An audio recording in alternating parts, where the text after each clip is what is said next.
oftentimes the support vehicles don't get the credit they deserve. And if you actually look in the esoteric books, because they don't sell anywhere near as many of these things as they do books about Tigers and Shermans and so on.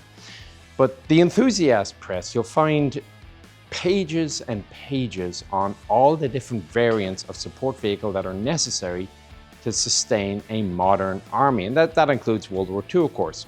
And what we have here is a beautifully restored example at the Canadian Tank Museum of a CMP variant. Now the CMP, the Canadian Military Pattern Truck, was a standard template that was built by a number of Canadian manufacturers, Ford, Chevy, what have you. But they all had their slight little details like, okay, gee, I wonder if GM made this one. So there are several things here. First, being a CMP, it is questionable if I fit.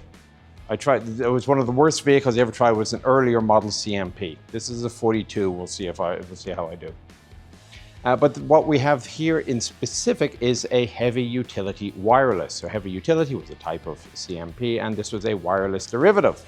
And this type of truck could be used for all sorts of different things, which require an office space in the back. In this case, they have kitted it out for wireless or radio service. Restoration took about 7 years, and it's pristine. Every now and then you come across a restoration that you look in it and just go, wow. And this is one of them. Again, it's a very unassuming vehicle. You don't think much of it, but anyway. So this is a Model 13 pattern cab. And you know, one of the things that they restored was a little canvas flap here to open the door. And let's see if I immediately look at the footwell, and it is better than that other CMP I got into a while ago.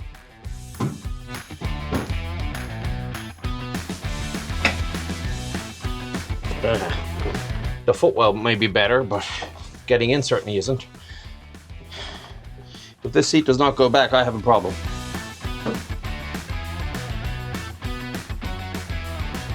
No, it does not seem likely the Chieftain is going to be able to drive a 13 series. Oh, good Lord.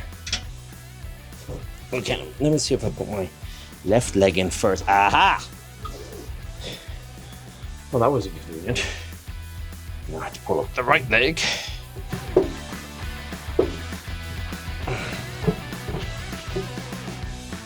Where the hell is the clutch? Oh, good Lord. The clutch is way the heck up there. It's not within. Ah, there we go. I'm in. I can close the door. Gear shift, curtain brake, transfer case.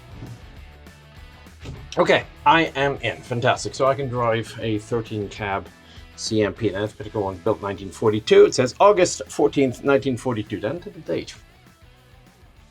Dash is typical American for the era, or North American style for the era. Remember, of course, GM Canada, GM US. There's a lot of interlap between the models, even today. If it's built in the US, you can buy it in Canada, and vice versa. But still, you're looking at it. This is right off of a civilian car, and you know, with high-end pretensions. The steering wheel is wood, and let's see, there's a horn. Yep, there's a horn.